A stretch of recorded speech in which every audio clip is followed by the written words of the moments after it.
Hey everybody, welcome back. Hello. So,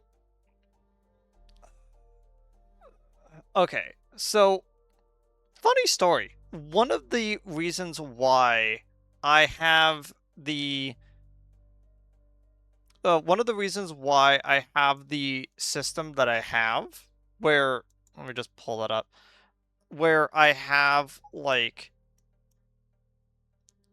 gold, silver, bronze, and then platinum and stone, is mostly because it's useful to explain my reasoning on how I order things, like in a line.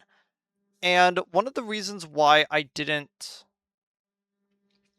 give the previous episode of Syrup Village a stone, even though I was so hard onto it, is because we're about to talk about the episode that I honestly think is probably the worst one out of all of the live action. And it mostly comes down to the problems that I have with Syrup Village as a arc as a whole. And it is kind of funny because uh the IMDb rating for this is 8.0 for episode 4, which means it just barely crests into acceptable, but I still think that considering that both of the episodes are considered like the worst out of the live action, like that is uh something of note. It's like it even if they tried to fix Syrup Village, Syrup Village as a whole is still like one of the worst arcs in the series for a reason. I hate it. I hated every bit of every moment of watching this week's episode. So let's start with um how you kind of feel about the manga version of the rest of Syrup Village. So for me, the anime and the manga version of Syrup Village have basically the exact same through line, which is which basically starts with what we talked about last time, which is uh Usopp makes his way over to the beach, and the Black Cat pirates are invading the beach, and he gets there first because Luffy decides that he is decides that he is going to just keep running in a direction and then get lost. Uh Zoro is stuck at the bottom of a hill covered in oil, so he's out of commission.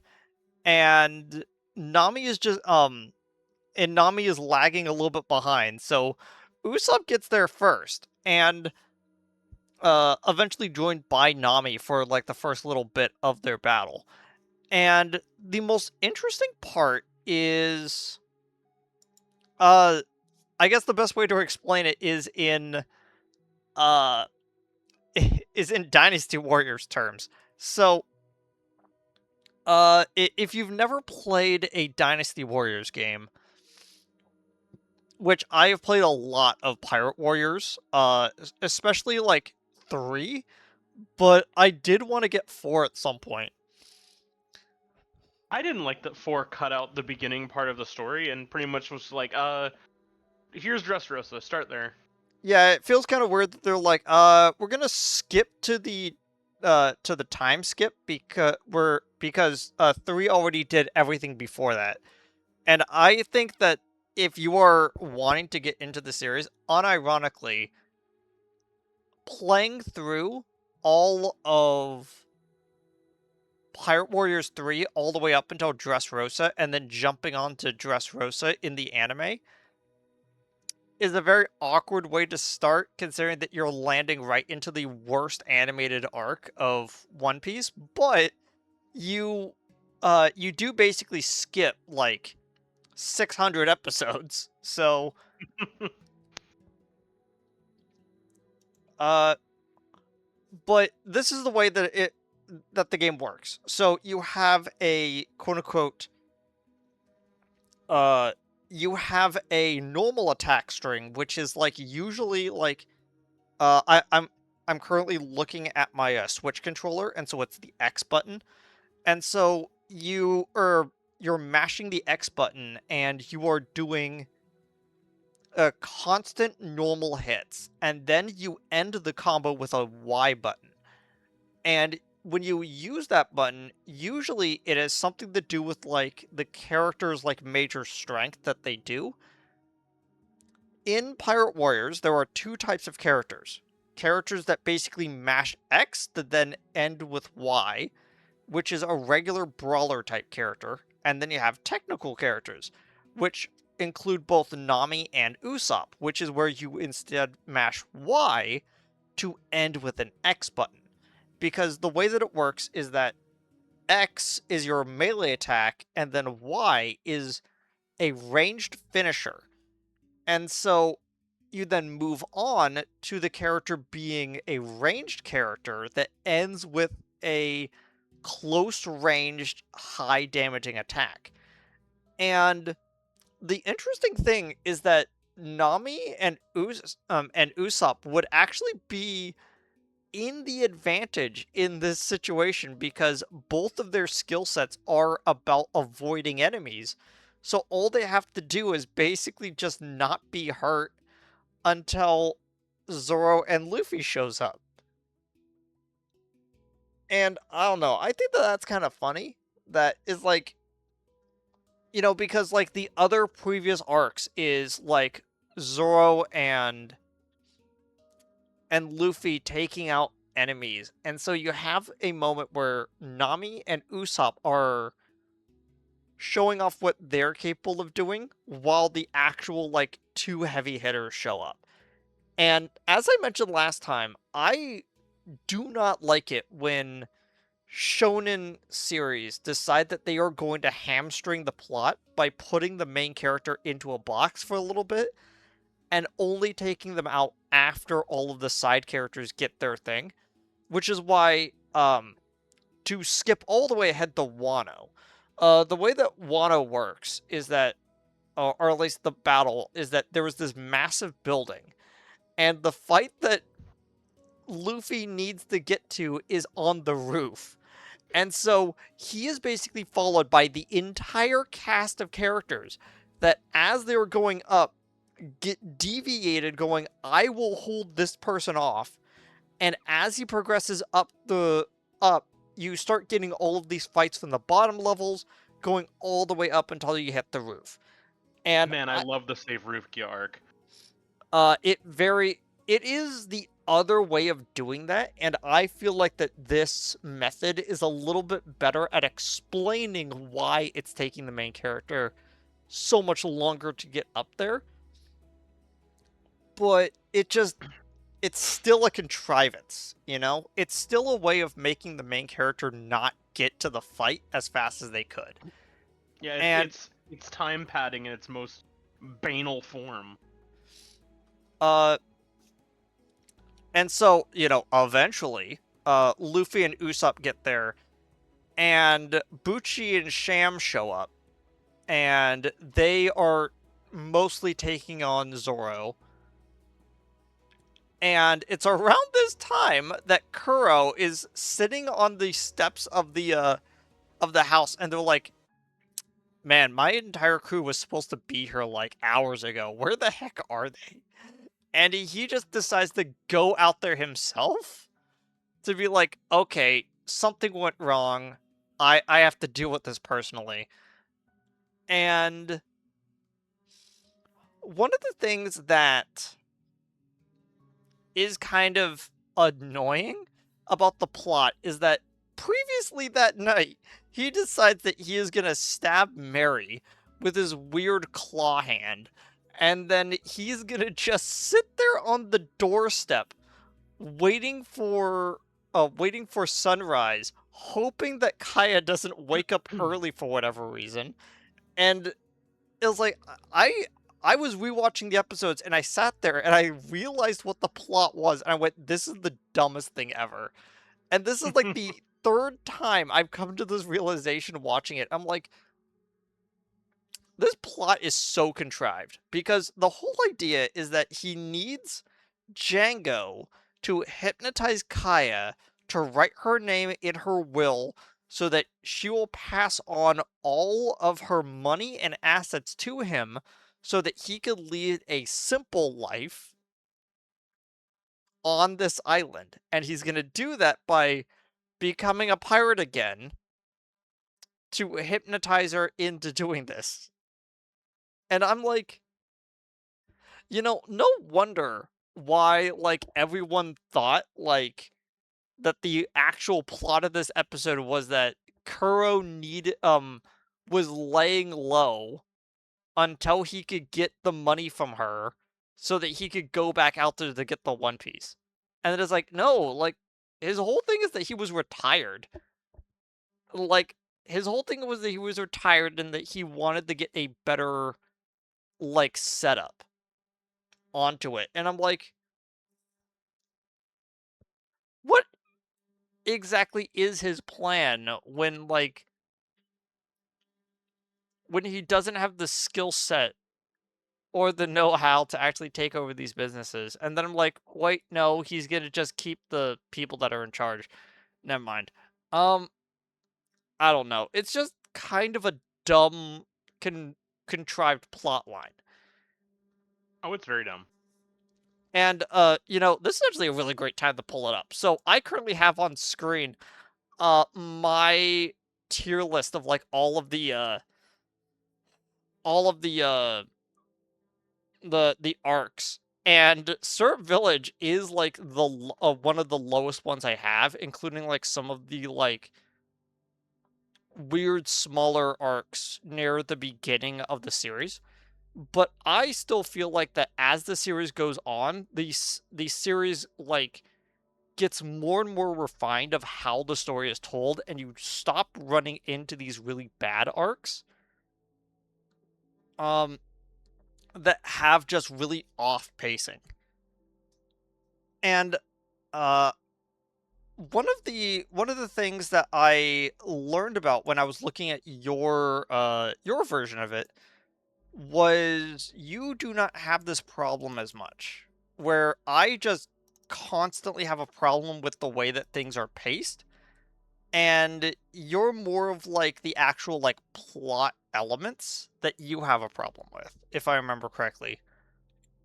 Yes, if the plot's not interesting, I'm completely out of it. If the pacing's bad, oh well, at least the plot is good. Which is interesting because you put the Zoe arc all the way down at the bottom, and I'm like, why is that? It's not really that big of an arc. It doesn't really carry too much. I'm like, wait a second. No, the entire plot is that is that you're sitting there at like three different points in time. They're all like going at the same time as the other characters are explaining what happened, flashing back to something that will then flash back to something else. I'm like, yeah, that kind of gets annoying. Yeah, Nested it's flashbacks are so dumb.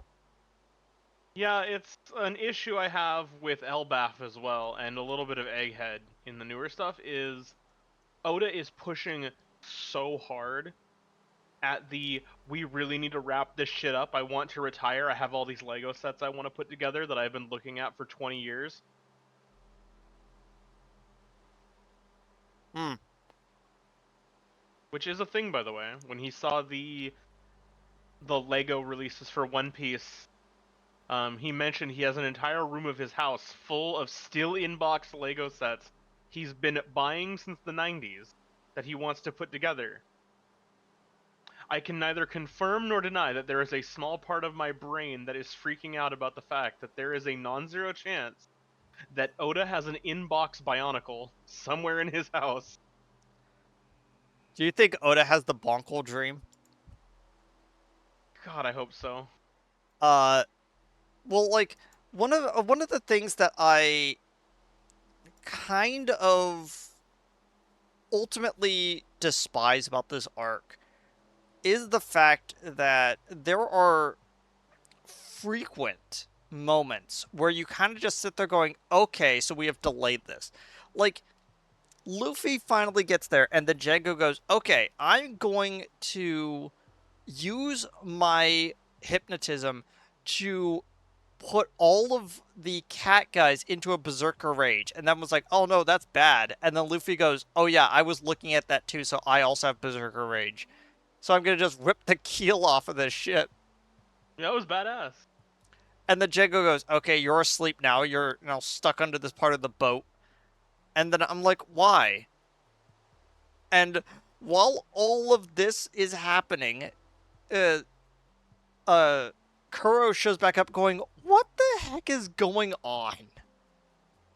And I don't know. I think it's really funny that Kuro, the man of a thousand plans, is completely thwarted by absolute chaos, and I think that that's hilarious.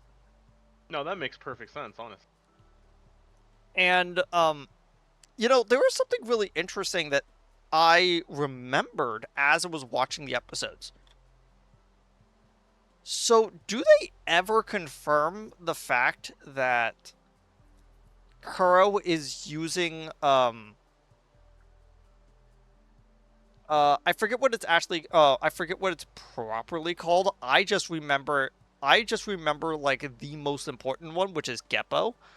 I believe that it is called the six pads martial arts techniques, which are the which is the martial arts that the Marines train upper level captains and lieutenants. Uh, and one of the things is that it's like, oh, you can like jump higher by like literally like pressing off of the air, or you can condense the air around you to like make an impact stronger, which You mean they like jokingly Sanji's refer Sky to as a Scout? finger bullet. It's like later on, like Sanji would like learn a little bit of it, especially like Geppo to like airwalk.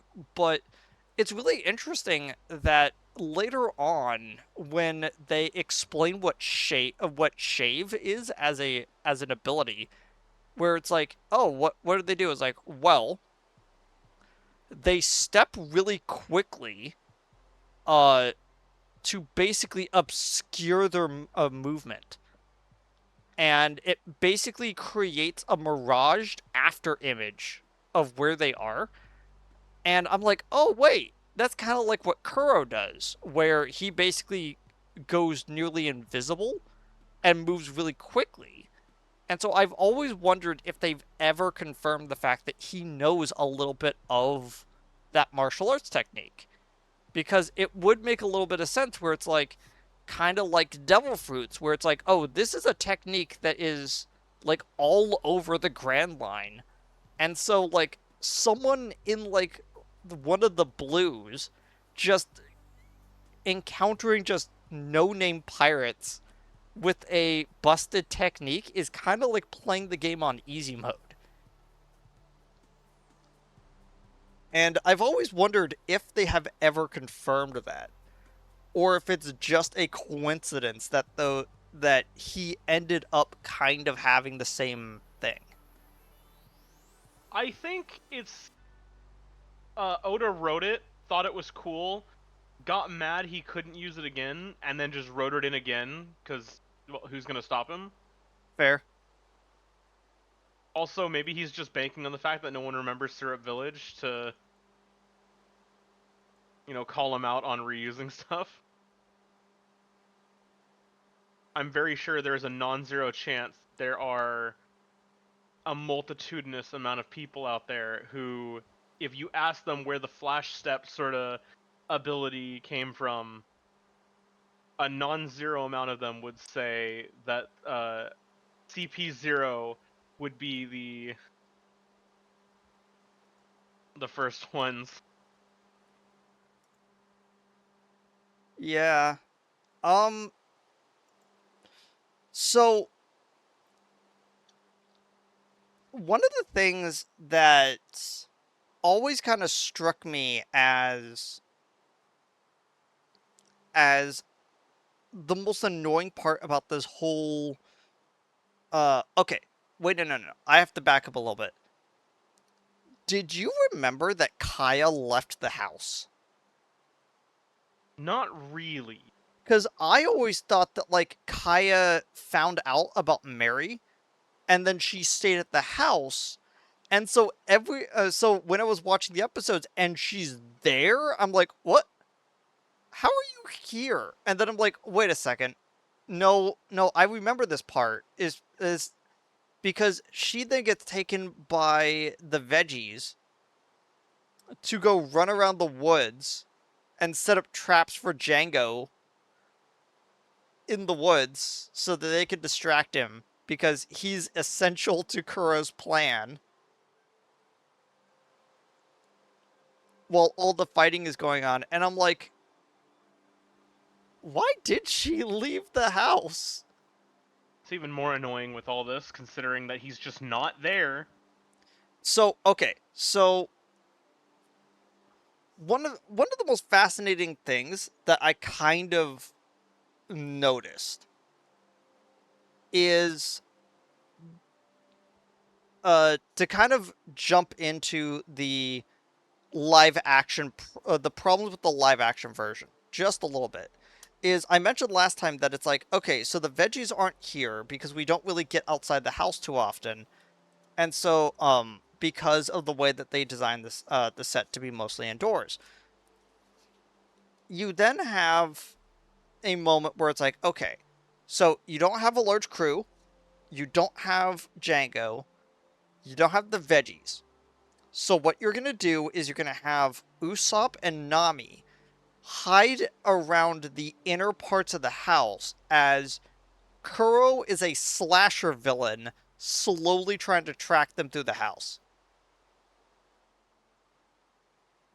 And I was sitting there, I was thinking about that. I'm like, is this a better way to do this arc? And I thought about it, and I'm like, I think I like Kaya's depiction in the live action just a little bit better than in the anime manga. Because, and it all stems from one thing. What is Kaya sick with in the anime and manga? Do you remember? Plotitis. Uh, Pretty much. In the final episode, as they were sailing out, Nami says like, "Oh, you already look so much better," and then she basically goes, "Yeah, I basically stopped being depressed." And I sat there and went, "Wait, that's what she's sick with? She's just depressed?" People die of broken hearts all the time. I know, but it's like, "Oh, I just became a shut-in because my parents died." And I'm like, I kind of get it. Like emotionally, I get the idea, but they make it sound like that she's weak and frail because she's sick because of something. She becomes a She got doctor bonitis. because she was sick. And then I'm She got like, bonitis. yeah, and it's like, oh wait, no, I just had depression. And then it's like, wait, that something about that sounds wrong. Are you sure that there wasn't a mistranslation? And then it's like, kind of in the manga, it's more alluded to the idea that she has like she has like a persistent form of tuberculosis or something. And so if she just had like and so all she really needs is like a little bit more bed rest, and she's been sick for the last like few she's only been sick for like a little bit. It's like it sounds like that she hasn't been sick for the entire 3 years that Kuro has been there. But to jump into his depiction in the live action One Piece, is there was a moment in the live action One Piece that just made me tilt my head. Uh, you might actually know which one this is. Uh, and I'm gonna get into this right now. Oh no, I can't say that yet. Okay, so There is a moment in the live action One Piece where he's talking about how insulted he was to be her butler. To basically to wait on her like hand and foot, making sure that she's okay. And every single time I have seen someone like get to that episode, they sit there and go, "Motherfucker, you're the one who made her sick. Why are you getting upset?" And it's at that point that I realized that the live action version of episode 4 is fundamentally flawed. Like, there is no fixing this arc because either you do the arc normally and you have this long, boring, stupid plot sequence, or you foreshorten everything and you make the plot sequence worse. Like, there was no fixing this arc. And I kind of had to come to terms with that, you know? You know, sometimes you just take a step back and realize Oda was like sort of new to writing at this point. Like, he wrote like two other things at this time, and he was like a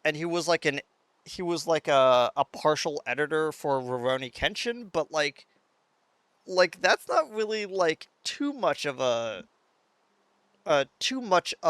like writing career. Like again, I don't think that Oda really got his stride until Logtown. Like I like you could definitely feel a sea change the second that they entered the Grand Line. And I just realized that Minecraft was still playing in the background. I'm like, why am I hearing lightning? Oh, it's because Minecraft is still on the background. My bad. Okay, so one of the uh one of the major things. Okay, one second. I have to send you this. I completely forgot about this particular frame of animation, and so I am sending it to you. Uh, this particular frame of animation where he is just a 7. Smear frames are a hell of a drug, kids. That is not a smear frame. He is in that pose for for like half a minute, and it's like Smear what? scenes are a hell of a drug, kid. It's like what the heck are you doing, dude? Well, obviously he wants to be lucky, so he's a 7.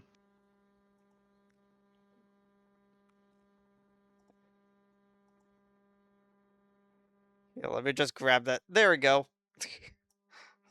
Bro, what the heck is this pose? And it is like the worst looking like part of the of it, and I'm like, Oda was a little bit new to drawing too, I guess.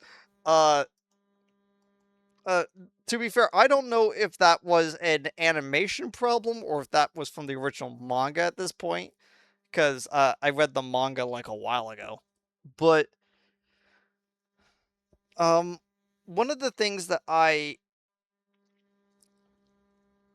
one of the things that I kind of dislike is that there are so many questions lingering around this arc that whenever I think of the arc, I'm more thinking about it how it connects to the later parts of the series. Again, like I talk about like how his ability kind of resembles Shave, and he's got like the hand blades which are really cool like aesthetically, but it just asked a bunch of questions of like how exactly does he carry that around, and then you just see like a moment of the manga where like he has the gloves and each finger has its own scabbard and he just drops all the scabbards at once, and I'm like, oh, it looks so lame. I think an interesting bit of characterization that you notice about Kuro only on a rewatch is that he only moves things with the palms or heels of his hand because he's used to having his fingertips being giant fucking swords. Yeah, it's neat and it's cute, and the second that you notice it, it's like, "Oh, that's why that is, huh." It's sort of neat. Still dumb, but sort of neat.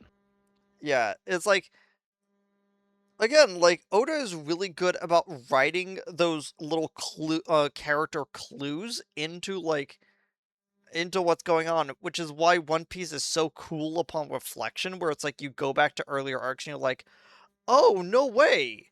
It's like, because, like, one of the characters in Buggy's flashback of, like, uh of like, "Oh yeah, this person was, like, a prominent member of the crew that me and Shanks were on." Like, we don't get to see that guy until, like, the arc we're currently in the manga, and that's, like, 30 years later. And we're just like, "Oh, hey, it's the guy with the 2 axes, he's here now." Wow. Wow. Um, and I don't know, like, every single time I think about Kuro's arc, I just think about how nebulous the idea is, but the one thing that is kinda neat is that they explain how his plan all came together, okay? So oh my gosh, that was the other thing I wanted to bring up. Um, so did Kuro make his, crew the Black Cat Pirates because he might be half Zone? Or not Zone, half Mink? And No. I was, like, thinking about this, I was like, "No, he doesn't have actual, like, animal traits." And then they say when the moon is crescent-shaped, he goes into a berserker rage. I'm like, "Wait a second." It's like, "Wait, no." It's like and then I realized, "Oh, wait, no, they probably just brought this back of another group of, like, animal people to have this aesthetic as well." There's a chance that Kuro copied it as a form of cultural appropriation. To be fair, probably yes. And But there's also just, the thing that, and this is canon, um, humans and minks can't have kids together. weird, I thought that there was, like, I thought there was a character that was half mink. Not that I can Oh, wait, remember. no, that's what I said about Mary, is that Mary could potentially have been half mink, because he looks more human than normal, and it is kind of interesting that they introduced 2 animal, well, esque people in one arc. No, Uh, Mary is just a really, really dedicated fursuiter. uh, uh, yeah. Speaking of which, Mary completely dies in the live action version of One Piece. As And dumb. I I'm okay with it to an extent, but I feel like that live action One Piece's uh complete willing to just kill off characters that do not have too much plot importance later is notable to a weird extent. Where it's like, okay, so Mary just dies here. It's like, yeah. And it's like, I don't know how I feel about that. No, sir, I don't like it. But like, and then it's like I don't really know how to feel about that. And then I watched the anime, and Mary has been lying on the ground for multiple hours, just bleeding out. And then it goes, "With my last breath, I need to tell you that Kuro was trying to take your money."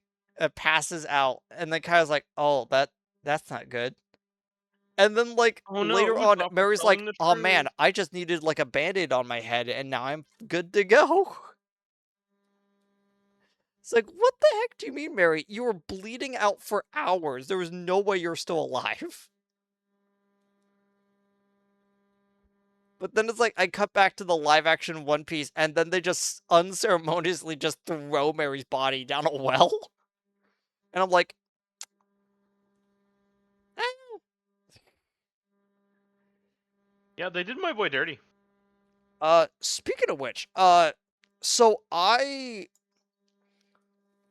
so I'm not sure if you did, but I watched all the way up to episode 19 just so I can watch the of the anime, just so I can watch the Zoro flashback, because Zoro's involvement in this arc is he is stuck at the bottom of a well in the live action version, in which he gets out of the he climbs up out of the well, goes, okay, I need to get back into the house. I need to protect Kaya. He then walks into the center of town to find Luffy there. They're like, oh, hey, what's going on? And then he fights Bucci and Sham inside the main foyer of the house because they had to reuse that set from earlier. Boy, yeah. Foyer. Um uh and so I'm like, okay, so is like, why did they put Zoro at the bottom of this well? And then Zoro's flashback starts happening. So we mentioned before that Zoro's flashback in the manga was originally in Romance Dawn, where there was just a stone grinding halt to the pacing of Romance Dawn, so that an entire manga chapter could be Zoro's flashback. And then it get just cuts back to it because they're like, well, now that you know his backstory, he is now going to be on the team. And I go, okay, I kind of get that. And so it's like the live action version decides that they are going to put his flashback right here because there's no better place to put his flashback. Because in the anime, much like how they moved the Shanks flashback, which was chapter 1 of the manga, they moved that they moved his flashback sequence to a whole episode, which normally would have been the beginning of the Barate arc at the end of Syrup Village. And I'm like, okay. And again, like this episode is supposed to start out the Barate arc because his backstory leads into the reason why he has to fight Mihawk later. And I feel like that having those two scenes be relatively closer together creates a better story moment. And then I'm like, okay, that makes sense. And then I think about it where it's like, okay, so they couldn't put his backstory during Romance Dawn, well, episode 1. They couldn't put his backstory sprinkled throughout the first episode of the Baratier because episode 5 of the live action One Piece is just packed with just like a bunch of stuff going on. And so they take the ending part of Syrup Village and they say, let's just pretend that, let's just say that you do not care about Syrup Village. We're going to just put his flashback just slotted in right here, since we all know that you don't care about Syrup Village. And I kind of just sat there and chuckled to myself, was like, sure, why not? Kill the pacing. Uh, but most of his involvement in the episode is him climbing up out of the well, just having a flashback with Karina, which now we actually get to talk about the flashback with Karina. How have you what is your thoughts about Zoro's flashback? In order from like the manga version, the anime version, and the way that they depicted it in the live action version.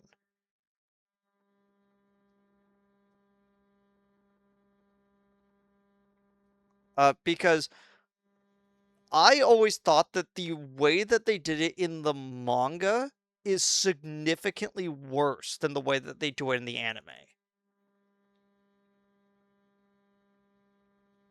I don't even know how to compare the two at this point. I think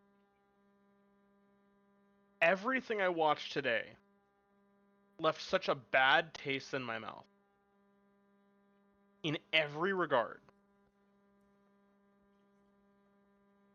that I do not see a way they come back from.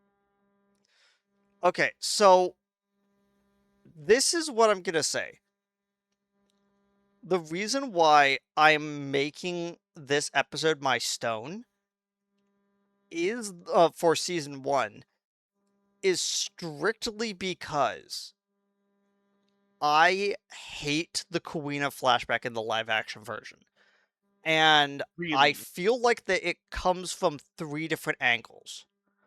One, as I said before, it is crammed into the ending of Syrup Village, and it feels very weird and out of place. But let's just say that that's not really a problem. Let's just say that it is a new person who is not who hasn't any knowledge of One Piece. And so they are seeing a moment of, Zoro at his like lowest moment, literally in a well, and he's climbing out and he is using the memory of Kuina to get out of this well, you know? And he's like mustering up all the courage to do this. And I'm like, that is fine. I will admit that that is a fair place to put it then. The problem is when you actually then watch the anime version, you realize how much they have butchered the flashback. So in in the manga and anime version, Zoro is this rowdy kid who comes from a well-known family on this island. And he comes to this dojo to challenge them so that he can take control over it. And he feels personally insulted that instead of the sensei of the dojo, he sends out his daughter.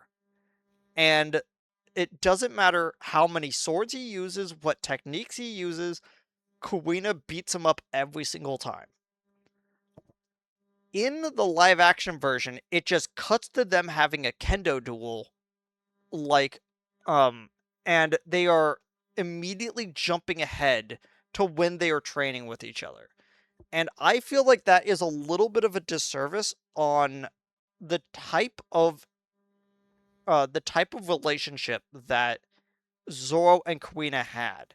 The persistent nature of him trying to change up his strategy and him trying to overthink the situation that he's in to try to beat someone who clearly has more skill than he does.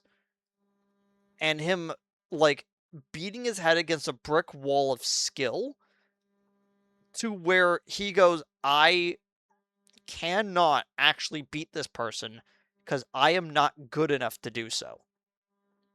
And so he is then approached by Kuina to then say, I want to duel you with real swords. And she goes into the storeroom to grab the family heirloom, which is the white sword that he always keeps in his mouth. And immediately, like, you have this mental connection where you're like, oh crap. What is going to happen to make Zoro gain possession of this sword?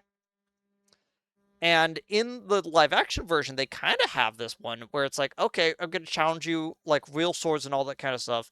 Zoro pulls out his 2 black swords, Kuina pulls out the white sword, and you have this same sort of moment. But her, like, having to go down into a dusty cellar to get this heirloom feels so much more impactful than, oh, she just has it. It's like she's doing something she's not supposed to do, and she is challenging him out of nowhere because she wants to prove the fact that she is capable of being the next sensei of the dojo. And upon defeating Zoro, she breaks down and crying because she overheard a conversation with her father where where her father wants Zoro to become the next sensei because Kuina is getting older and she is not going to be able to keep up with Zoro because because of the misogynistic element of swordsmanship. Where it's like, no, he is gonna get stronger, he's gonna have longer arms, he is going to have a physical advantage over you. Eventually, he is gonna beat you and then take control over the dojo, so we might as well just tell you right now that you cannot become the world's greatest swordsman.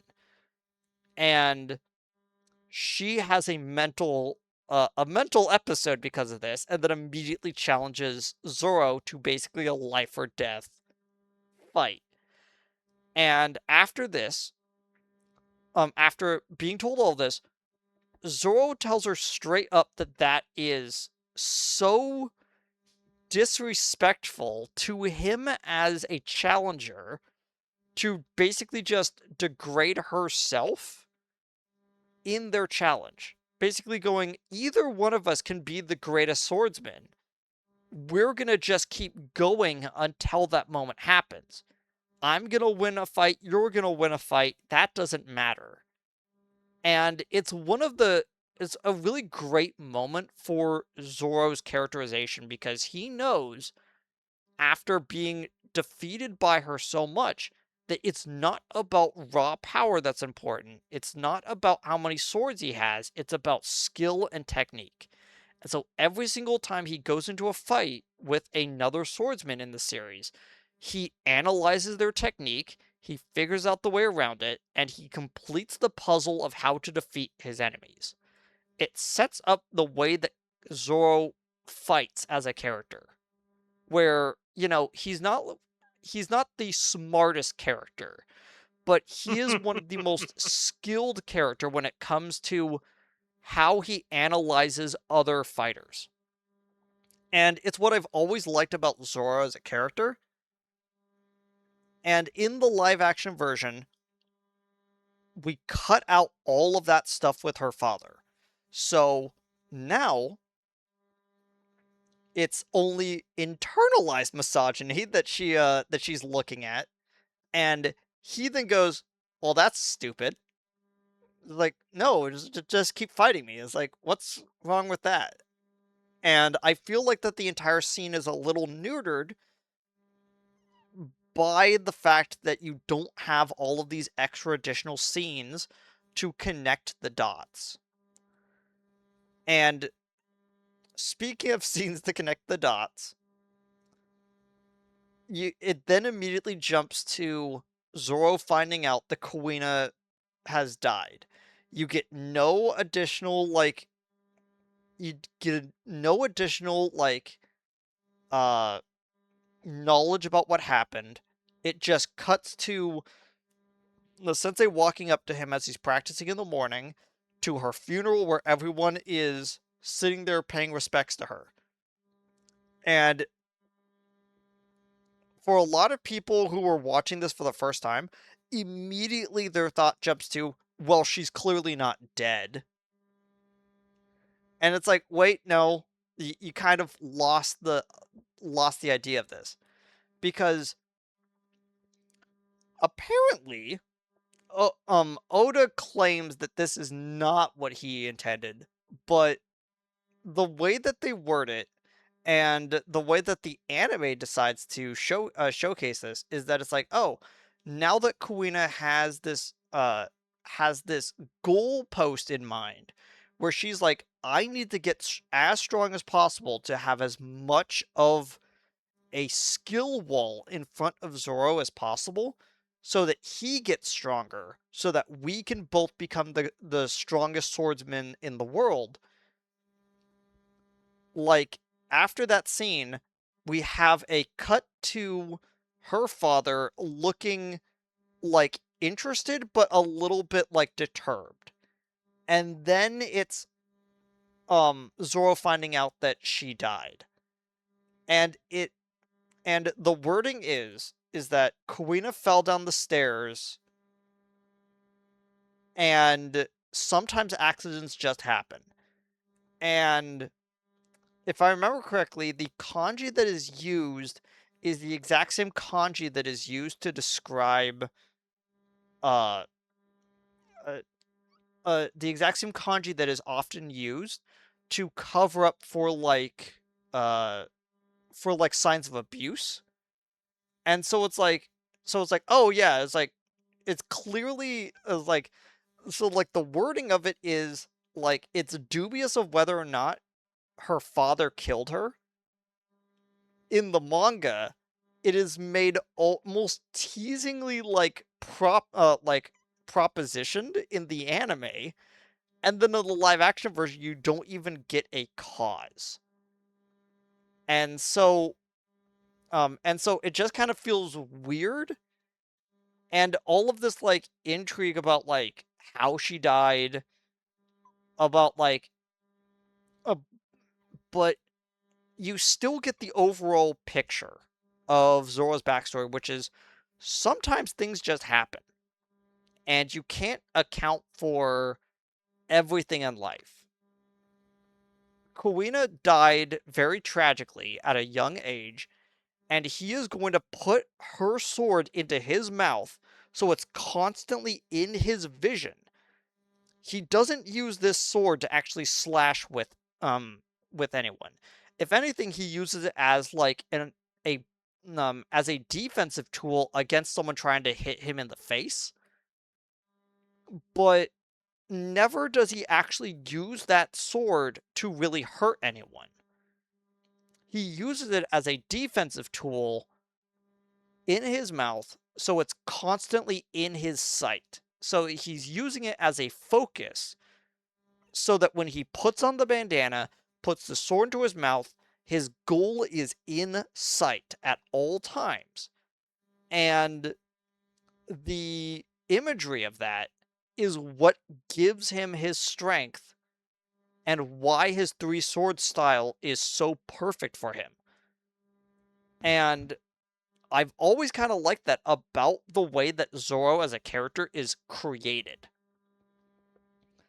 And you you kind of have a lot of that not really talked about, expressed, or like even mildly teased in the live action version. Instead, you kind of have just like a I'm going to carry on her sword because I need to become the world's greatest swordsman, and with this sword I will become that. And he uses this sword as a memento to her life, which is still there in the live action version. But again, Just less everything up, pronounced. huh? It's less pronounced. It Yeah, barely comes up the way they describe it. yeah, and it's like it always feels a little sad because I just go like, you could have done so much more with this. Like for instance, uh, it makes me wonder about like so someone reviewing season one said that if they really wanted to do this right, they could have taken 10 episodes and made each character's backstory a whole episode. So, um, Usopp always had kind of like a very simple backstory of my father was a sharpshooter who left for an adventure, so it does and I want to follow in his footsteps. Like that's really simple to get across. You don't need a whole episode for that. In the live action, they gave Sanji a whole episode. Uh, Debatably, they gave half of an episode to both Nami and Zoro, and they gave collectively a whole episode for Luffy. And I feel like when you kind of like look at it as a whole, is like you kind of need those big moments where the audience is sat down with the character's backstory and they just have to sit with it for a bit. And that is why eventually when we get to episode 15, it's why Chopper's backstory is the highest rated episode of the series.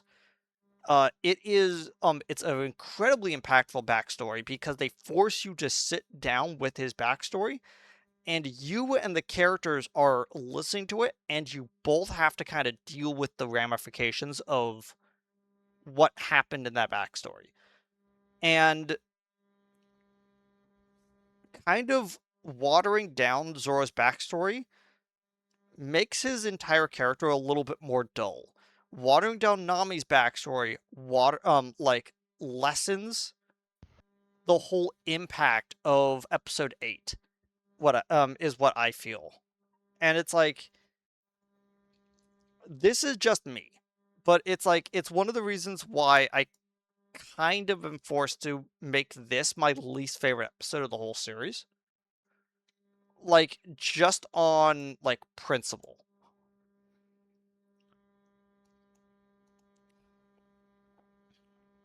So I was gonna uh say, it's like I agree, but also it's really hard for me to give this not a stone, but I also don't want to. I don't want to move you don't want to the give the previous previous episode up. Both of Syrup Village are stone because number one, there's no reason why it should have been split in the first place. Syrup Village did not deserve. Yeah, you could have done Syrup Village as a single episode and then given that additional episode to Arlong Park. You did not need to make this 2 episodes. You could have done even like a more watered down version of Syrup Village as a whole. Like you didn't need to do all of the shots of like him stalking Kaya through the building. You didn't need to do the whole subplot with um Usopp encountering like the Marines. You didn't need to include Zoro coming out of the well. Like a lot of this could have been shaved down into like a single episode. I do kind of like the characterization parts that are in episode 3, but you could have also shaved those down a little bit as well. And it really does make me wonder because it really did feel like that you could basically lump all of these episodes into like clusters of 2. And then in season 2, they're like, no, no, no. Like, we can't just do it that way. If we do not have if we do not have the ability, sorry, it's like if we do not need to elongate an arc, we do not need to. Which is why Whiskey Peak being a single episode feels weird, but at the same time, there isn't a lot that happens in Whiskey Peak. So having it only be 1 episode is fine. Like Town being 1 episode feels weird because they could have done so much more with it. You know? It's like Logtown it's is a better. Logtown is a better story if it's 2 episodes. yeah, it's like you could have put in like even more like mm, well, we're gonna get to that eventually, but like um it's just mm. So uh going back to Luffy versus Kuro in the anime. So Kuro decides that he is going to do his um pussyfoot step or whatever it's called. And he indiscriminately attacks everything within like a circle around him because he's moving so fast, he's not really paying attention to what he's slashing.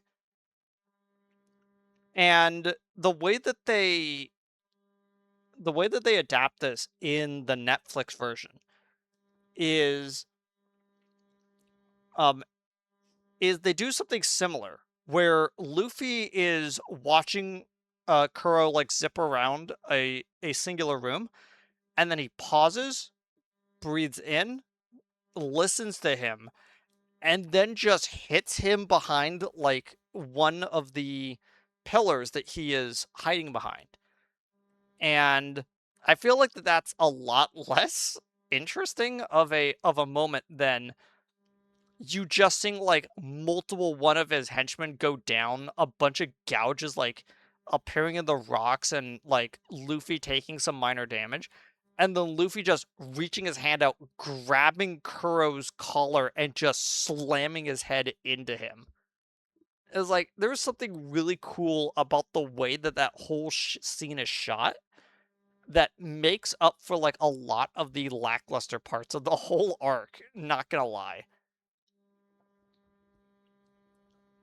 Um, but the one thing that has was always kind of weird in the live action version, I'm like, yeah, I remember this being part of the anime, but I don't really remember why. So Luffy like restricts Kuro's arms, and then like Kuro's guys are celebrating, going, "Yeah, he finally stopped attacking us." And then Luffy stretches his head back to basically admonish them, going, "Don't celebrate, you're the enemy too." And then he brings his head all the way back to where he is, using the momentum to knock Kuro out with a massive headbutt. And then just throwing his unconscious body towards the Black Cat pirates and saying, "I don't care if your ship can't properly sail, leave." And then everyone involved with everyone involved with what happened on the beach basically agrees to not talk about it because they don't want the villagers to feel panicked about like actually like pirates being there. And one of the things that we do kind of miss is the fact that like as morning kind of like comes and like everyone is recovering from the attack, all of the villagers are like looking around very like confused because Usopp didn't do his morning ritual of running through town, and so everyone's wondering if he got sick or something. Because which then goes into the flashback of how his mother died, where everyone knows that the reason why he's doing this is a coping mechanism because his mom was constantly on the lookout for when his dad would show back up, and she died of a progressively like deteriorating illness, and eventually she died without actually seeing her husband again. There's a lot of mysterious, debilitating illnesses in early One Piece, isn't there? A little bit. I uh mean, a character we're about to meet in a little bit has it, and he gets cured by limes. yeah, limes. And I don't know, I just feel that the way that the anime does it is almost as an afterthought. And I'm like, to be fair to Usopp, his backstory is whatever he wants it to be. And that's it's always kind of interesting because like, oh, Usopp has daddy issues, Usopp has mommy issues, and then you realize no, he really liked his mom. And the reason why he's a liar is because he wanted to make his mom smile. Yeah, And the reason he why only he's a told lies sharpshooter, because huh? he wanted to entertain his mom and later Kaya. That's the only reason.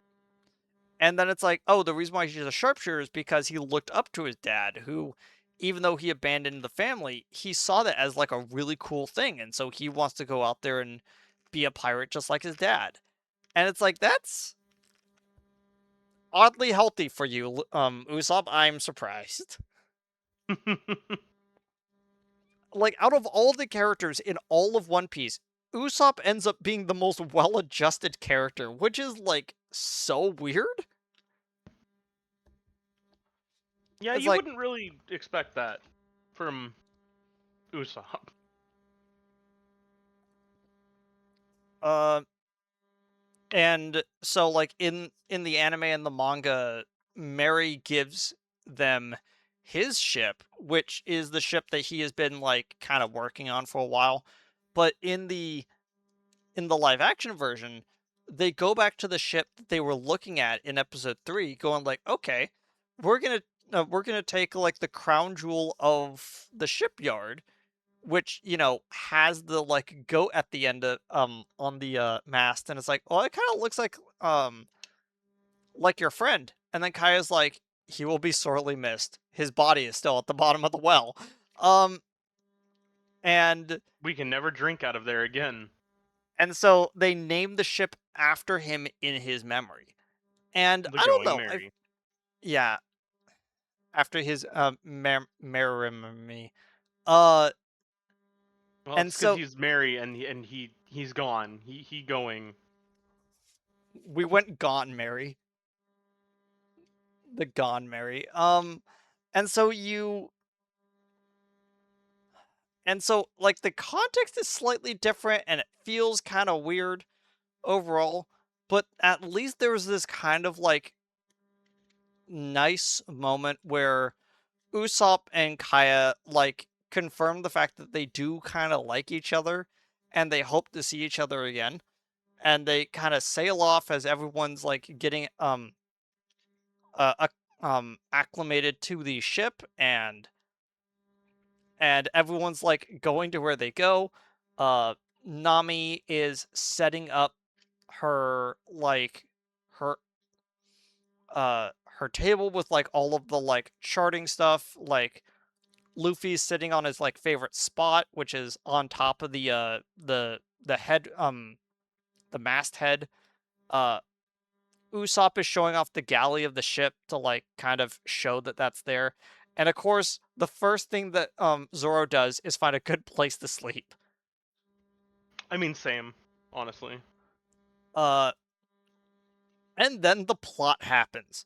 So, the entire time Kobe and Helmeppo has been on the island and they were helping Usopp like going around, and to Kobe's credit, he does do his job where he's like, "Listen, I know that this guy is known to you to be kind of like uh to be to be a little bit of a nuisance, but just humor us for a while because it would feel weird if we left here without like fully examining what's going on. And also we're going to take the pirates off of your hands because as Marines we can do that." And there is kind of like a throwaway moment as Luffy is just basically like not even acknowledging the fact that Kobe is there, but he's just like is like, "Do not get in our way. We're doing this." Is like, and then Kobe's like, "Okay." And then basically just heads off. And the end of the episode is where he is sitting there talking to Garp, and Garp mentions the fact that he did at least his job, in which we now know where the pirates are and we have the better ship. We can just chase them down to the end of the earth because there's not going to be a way for them to speed up past us. We basically have them dead to rights.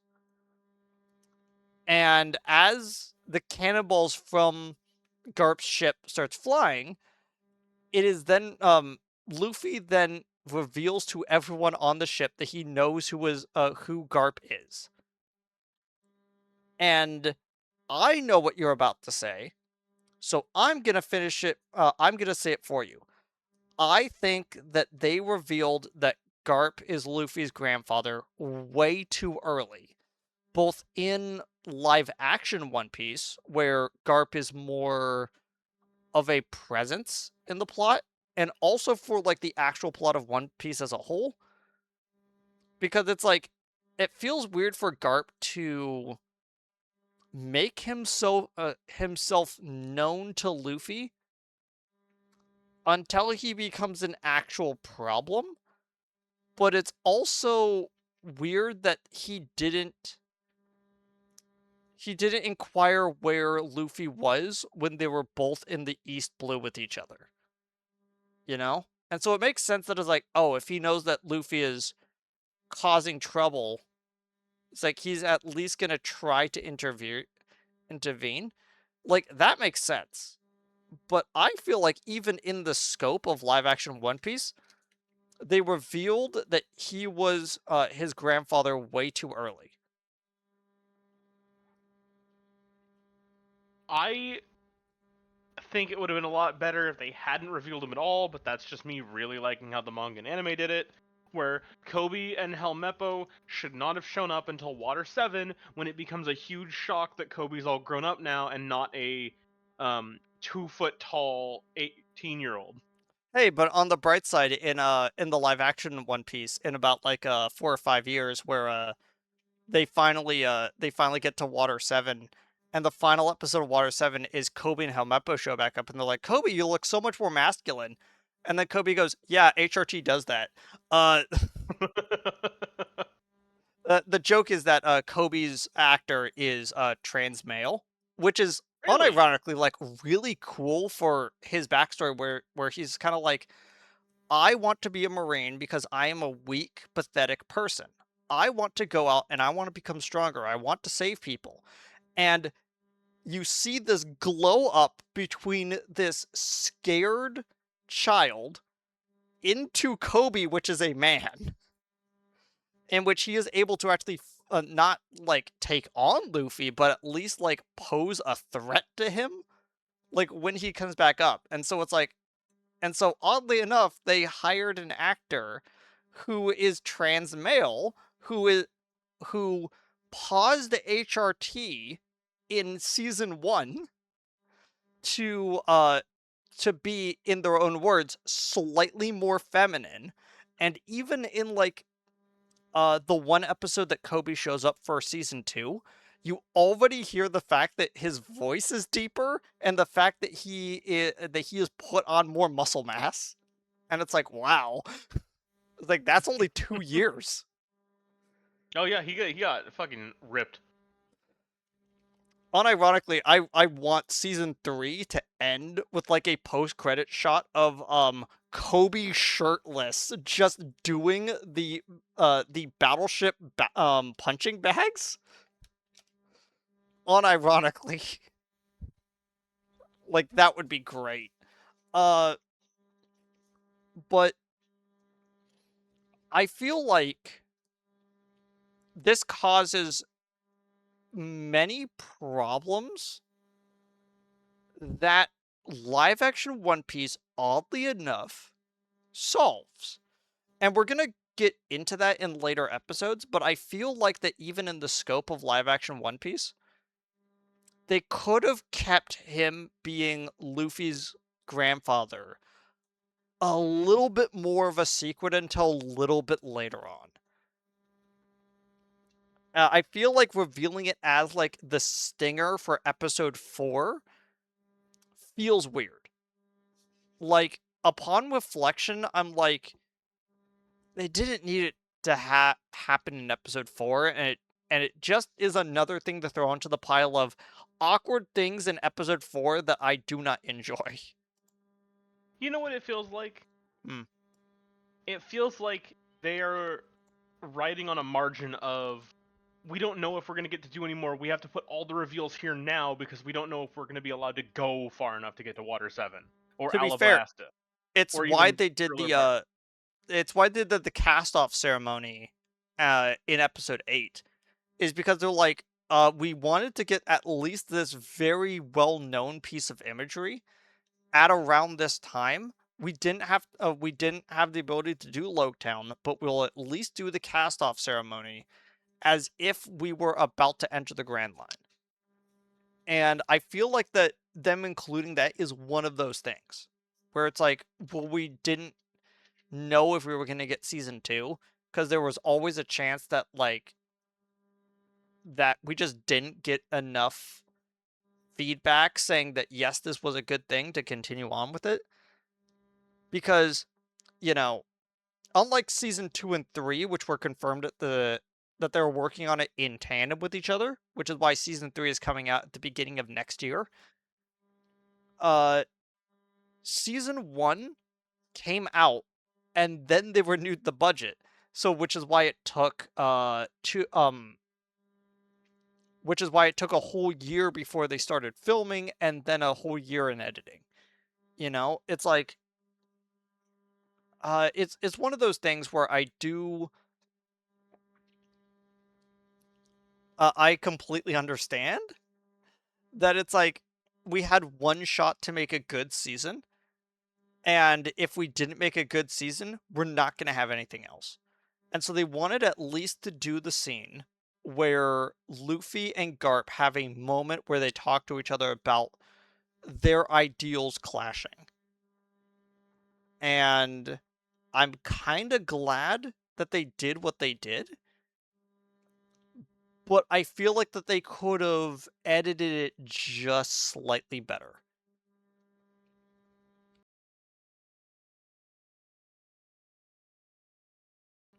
I So, think while the dichotomy of Luffy and Garp is important, I think what they're missing with it is it's never been Luffy's ideals versus Garp. It's always been Luffy's ideals he got from Shanks, which are the ideals he got from Roger, which Roger passed down to his son, Ace, who is Luffy's sworn brother, that Garp has to take care of. To frame these things in this very side A side B dichotomy and not the intricate character web that One Piece has been thriving on for decades now, it, it's a travesty. It's disrespectful. I don't agree with that, but I do understand where you're coming with that. Because there has always been this pervasive theme throughout all of One Piece, and we're going to get to that in the very next art of Baratier. We're gonna get to that in Drum Island. We're gonna get to that in like basically every single arc after Skypiea. That there is an element of it does not matter who your blood relatives are. You gain your ideals from the person that you revere most, and that might as well have been your father.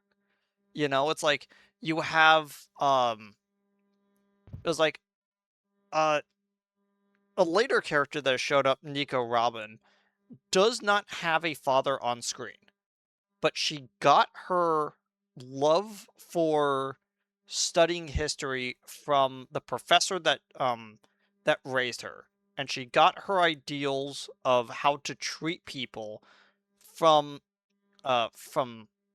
a man who washed up on the ocean, man who washed up on the ocean that had great empathy for her, and all of these combined together in her backstory that make it really obvious that it's like, even though she doesn't have familiar connections to these, she will pass on their mindset as it goes on.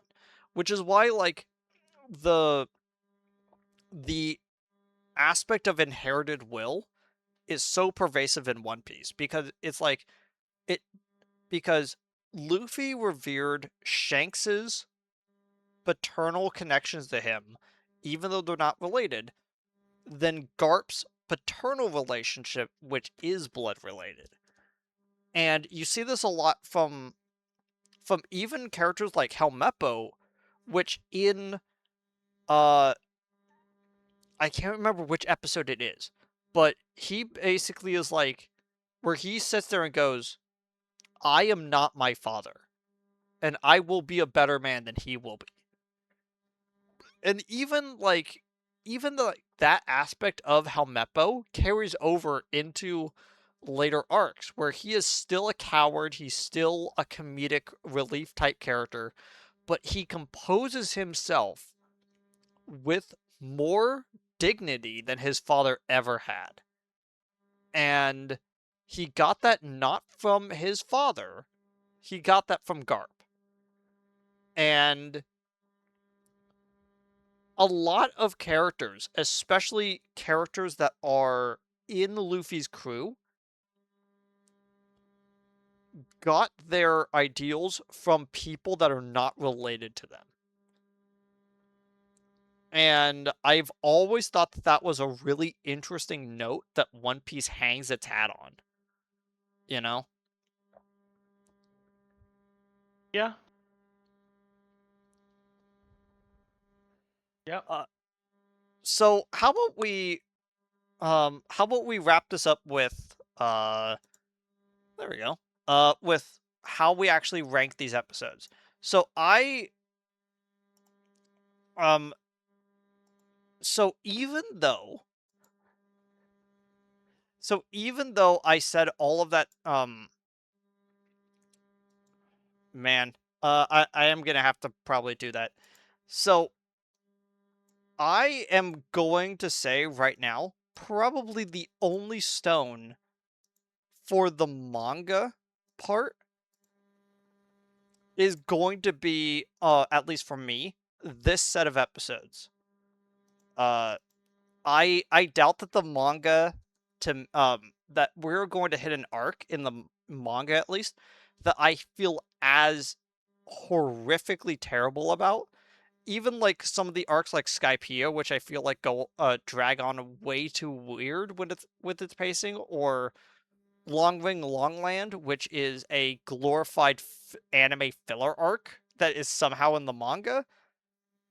Like You I'm say that, but I'm going to I'm going to say that like when it comes to the manga, this might be the only actual like stone that I give for the manga. What did you give for it? like I said, I really don't want to have to rate it any higher, but I'm gonna have to give it a stone as well. I just feel like that there was a reason why Cert Village is considered the worst arc in One Piece, and it is not something that people take lightly when talking about One Piece.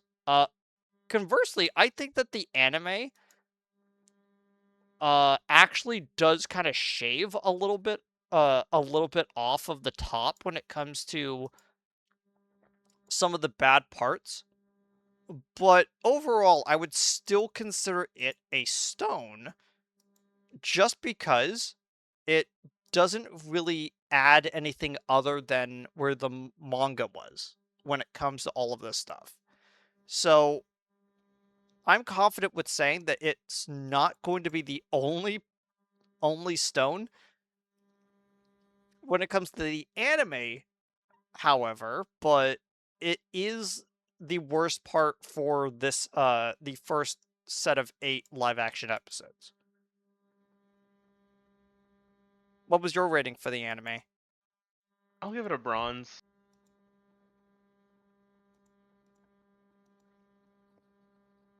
And then I'm guessing that we both give stone for the live action version. Absolutely. I don't care if I already used my stone for the first part of Syrup Village. This entire arc should not have happened. It's trash. It's garbage. Delete it. Skip it. And the funny thing is that like as long as you give everything else in the series above a bronze, it doesn't actually violate my stipulation of only having 2 bronze and 2 and then you give 2 platinum at the end. Hey, I still consider there's only one stone because there's no reason this should have been split in half anyway. Fair. Um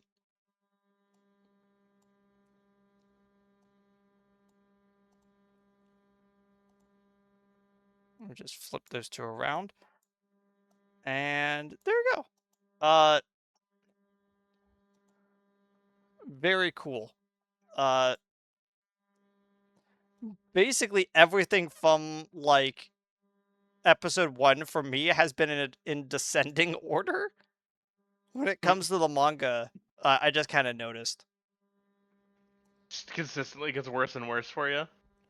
Yeah. Uh Fortunately, we're about to hit the Baratie, which still to this day is one of my favorite arcs in all of One Piece. Like, even though, like, I showed it on screen, I had my, my list of arcs. Uh, y did you also put, Baratier at the top of the list, or? Yeah, you put yours as an S. I put mine into the, at the edge of gold. But that's just because there's so many better arcs in One Piece that, like, I actively put above it. But overall, everything after Baratier, I feel like exponentially gets better, like, in One Piece.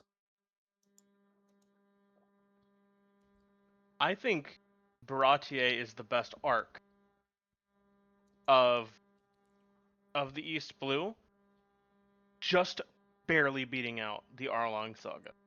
I put both of those in gold, but that's because I have some problems with Arlon Park as an arc.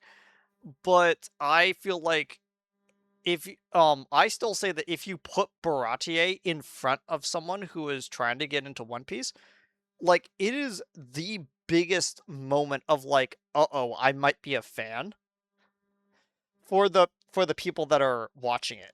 Like, it may have, like, one of my least favorite episodes in all of the anime inside of that arc, but that's just because it has one of my favorite run of, like, 4 or 5 episodes in a row, and then that kind of, like, stone in the, like, it just to remind you, the reason why I came up with the terminology of a stone is that particular episode in Baratier arc, which, as I say, it has such a high moment, and then that episode is a stone that just drags the entire plot down with it, and it makes me not like that episode to the point where it's like, I'm like, can you delete this character from the whole story?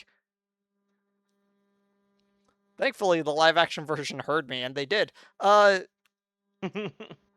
And we will get to that next time. Did you have any final thoughts? Yes, go read the manga. It's available online. Go buy tankobons. Just read the manga or watch the anime. Tell Netflix to stop with the live action One Piece. It's trash. I wouldn't say that. I think that there is some pretty good stuff in the live action One Piece. Uh, but everyone will clown on them for Syrup Village till the end of time. Anyway, I'll see all of y'all next time. Goodbye, everybody.